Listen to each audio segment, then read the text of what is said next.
भगवान ने कहा वो मेरे इष्टदेव हैं, सोई मम इष्टदेव रघुवीरा।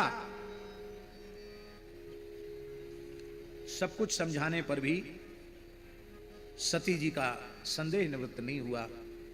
तो भगवान शिव ने कहा, जो तुम्हारे मन अति संदेहु अथवा किछु संदेहु तो किनु जाहि परीक्षा लेहु। यदि तुम्हारे मन में संदेह है और संदेह की निवृत्ति नहीं हो रही है तो तुम परीक्षा लो। अभी हम कह रहे थे परीक्षा नहीं लेनी चाहिए। क्यों नहीं लेनी चाहिए? संत की, भगवंत की, गुरु की परीक्षा क्यों नहीं लेनी चाहिए? इसलिए नहीं लेनी चाहिए, दो बातें हैं। एक बात तो यह है कि परीक्षार्थी से परीक्षक को योग्य होना ही चाहिए। ध्यान में आई बात नहीं आई? परीक्षा लेने वाले को परीक्षा देने वाले की अपेक्षा योग्य होना चाहिए कि नहीं? परीक्षार्थी से परीक्षक योग्य होता है तो भगवान से अधिक योग्य कौन है? गुरु से अधिक योग्य कौन है? संत से अधिक योग्य कौन है? ये पावर तुमको किसने दिया कि तुम संत की परीक्षा लो, तुम गुरु की परीक्षा लो, तुम भगवान की परीक्षा लो? ये अधिकार तुम्हें किसने दिया? ये सामर्थ्य तुम्हारे भीतर कहां से आई?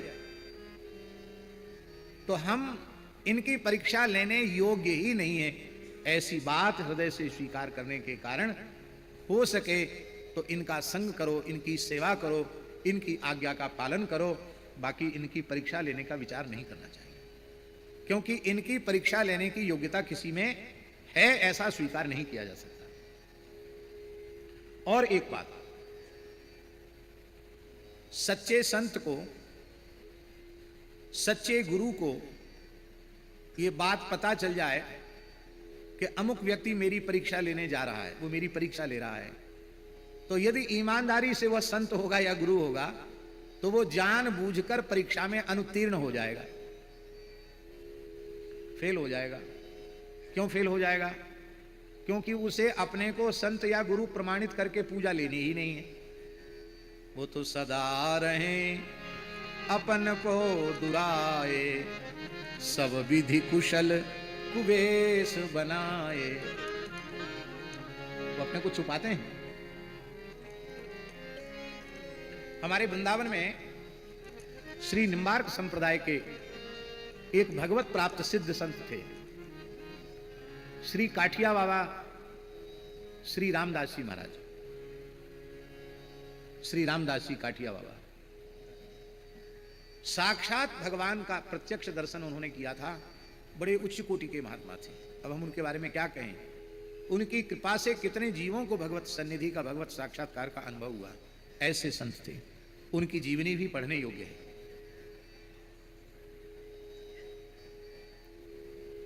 वहां नहीं। व्यवस्थापक जहां बोले वहां बैठने दो भाई। भैया, जहां व्यवस्थापक बैठने को बोले वहां बोलो, बैठो। पीछे बैठो, पीछे जाओ, पीछे करो। ऐसे नहीं। व्यवस्थापकों की व्यवस्था का आदर करना चाहिए। कोई हो, व्यवस्थापकों की व्यवस्था का सबको आदर करना चाहिए।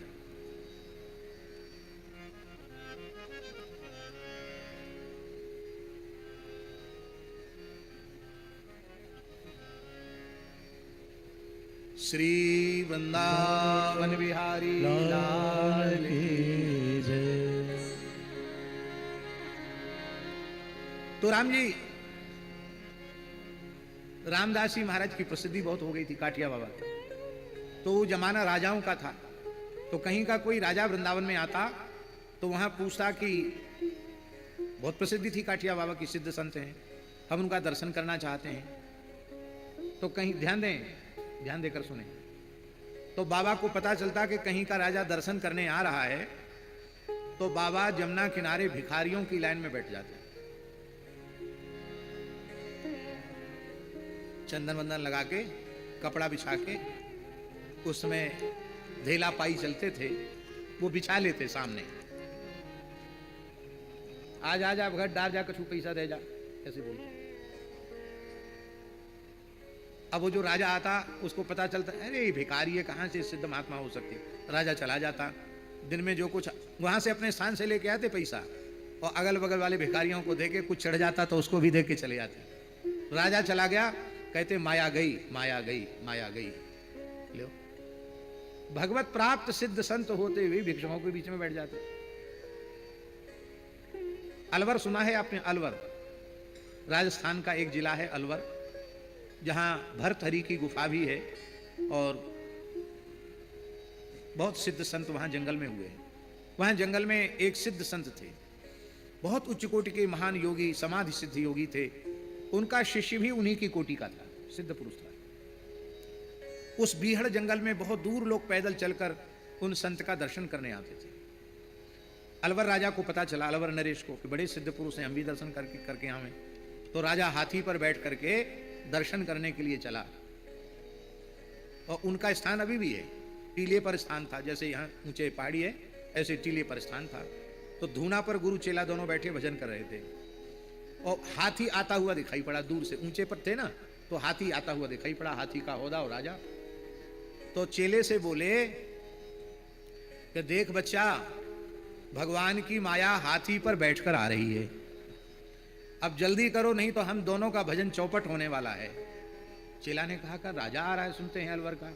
बोले यही तो भगवान की माया है, राजा जैसे ही सामने आवे तो हम तुमको गाली देंगे, तुम हमको गाली देना, और दोनों इतना झगड़ा करना कि बस मारपीट बाकी रह जाए, पर नाटक पूरा करना मारने पीटने का। गुरुजी क्या बोल रहे हैं, हमारी समझ में नहीं आ रहा है, मैं आपका शिष्य, आप गुरु, आपसे मैं दुर्वचन कैसे बोल सकता हूं? अरे बच्चा, मेरी आज्ञा का पालन कर, नहीं तो हम दोनों का भजन नष्ट हो जाएगा। तो चेले ने कहा कि झगड़े का कोई कारण हो तब ना झगड़ा करें। तो बोले हम कहेंगे कि तू मेरा टिक्कड़ जानते हैं ना? टिक्कड़ नहीं जानते? जो मोटी रोटी साधु लोग धूना में बनाते हैं, मोटी रोटी, उसको साधुओं की भाषा में टिक्कड़ कहते हैं। तो बोले हम चिल्ला चिल्ला कर कहेंगे कि तू पेटू है, मेरा टिक्कड़ खा गया, और तुम कहना तुम धूर्त पाखंडी हो, तुम पेटू हो, तुम टिक्कड़ खा गए। टिक्कड़ वहां है ही नहीं, झगड़ा टिक्कड़ का करना, रोटी का झगड़ा करना।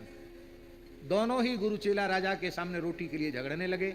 राजा बहुत रुष्ट हुआ कि जनता भी एकदम भेड़ चाल है, जो रोटी के लिए झगड़ा कर रहे हैं वो सिद्ध पुरुष कैसे हो सकते हैं, अच्छे संत कैसे हो सकते हैं। तुरंत उसने महावत को कहा कि हाथी मोड़ो, महात्मा है पड़े रहने दो, इनको भगाना तो अच्छा नहीं है, लेकिन अब हम इस जंगल में इनके पास आने जाने वालों पर प्रतिबंध लगा देते हैं। तो उस राजा ने खुद तो लौट ही गया और उसने प्रतिबंध कर दिया कि जंगल में उनके पास कोई न जावे। एकदम शांत एकांत हो गए। ये हम इसलिए निवेदन करना चाहते हैं कि वस्तुतः जो सच्चे संत होंगे वो तो अपने आप को कच्चा प्रमाणित कर देंगे, और जो ढोंगी पाखंडी होंगे, कालनेमी के जैसे अथवा कपट मुनि के जैसे, वो कपट मुनि जैसे एक से एक पढ़े लिखों लोगों को भी चक्कर में डाल देंगे। वो इतना बढ़िया अभिनय करेंगे साधुता का, वो इतना अच्छा अभिनय करेंगे गुरुता का, इतना बढ़िया अभिनय करेंगे कि आप चक्कर में फंस जाएंगे, आप समझ ही नहीं पाएंगे कि ये क्या है। आप हनुमान जी से अधिक बुद्धिमान नहीं हो सकते, बुद्धिमताम वरिष्ठम। आप हनुमान जी से ज्यादा ज्ञानी नहीं हो सकते, ज्ञानी नाम अग्रगण्यम। और इतने बड़े ज्ञानी नाम अग्रगण्यम बुद्धिमताम वरिष्ठम हनुमान जी भी कालनेमी को देखकर चक्कर में आ गए। अरे बोले भाई बड़ा सिद्ध महात्मा है, यहीं बैठे बैठे कहता वो मारा वो मारा वो मारा वो मारा। हनुमान जी ने पूछा क्या मारा, किसने मारा? बाबा भजन छोड़ के क्या कर? अरे बोले विक्षेप मत करो, राम रावण युद्ध हो रहा, मैं यहीं बैठकर देख रहा हूं, और अब तक जो कुछ हुआ था सब वर्णन कर दिया। वाह!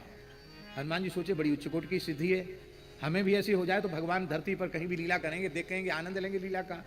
बोले महाराज ये ज्ञान आपको कैसे हुआ? बोले हमारा नियम है, पहले तुमको चेला बनना पड़ेगा, हाँ दीक्षा लोगे तब ज्ञान होगा। तो इस दीक्षा के लिए स्नान करने जाना पड़ता, तो जाओ स्नान करके जाओ। बोले हमको प्यास लगी, बोले कमंडल में जल ये पी लो। वो कमंडल में भी जल नहीं था, वो ऐसी चीज थी कि हनुमान जी वहीं मूर्छित हो जाते। तो हनुमान जी ने कहा इतने थोड़े पानी से हमारी तृप्ति नहीं होगी, तो बोले फिर सरोवर में नहा भी आओ, क्योंकि दीक्षा लेनी है, और वहीं जल पी लेना। और जब हनुमान जी गए और मकरी ने पैर पकड़ा, उसको हनुमान जी ने पछाड़ा तो अप्सरा प्रकट हो गई, और उस अप्सरा ने कहा मुनि न हो यह निश्चर घोरा, ये महात्मा नहीं तो राक्षस है। तो हनुमान जी लौट के आए, बोले गुरु जी आपका नियम है कि पहले आप गुरु दीक्षा देते हैं, बाद में ज्ञान होता है, तो हमारा नियम यह है कि हम चेला पीछे बनते हैं, गुरु जी को दक्षिणा पहले अर्पित करते हैं। वाह जी वाह, वाह जी वाह! तुम्हारे जैसा उत्तम शिष्य आज तक नहीं मिला जो चेला बने बिना दक्षिणा अर्पित कर दे। और हनुमान जी ने ऐसी दक्षिणा दी, भरी लंगूर लपेट पछाड़ा। तो कहने का आशय यह है कि जो असली हैं वे नकली सिद्ध हो जाएंगे, और जो नकली हैं वो असली सिद्ध हो जाएंगे। इसलिए हरि गुरु संत इनको एक रूप मानकर इनकी सेवा करना, इनकी परीक्षा नहीं करना। और शंकर जी ने कहा, तब लगी बैठ अहूं बट छाही, जब लगी तुम कोई पाई। जब तक तुम परीक्षा लेकर आ नहीं जाती हो, तब तक मैं वटवृक्ष की छाया में बैठूंगा। सती जी गई।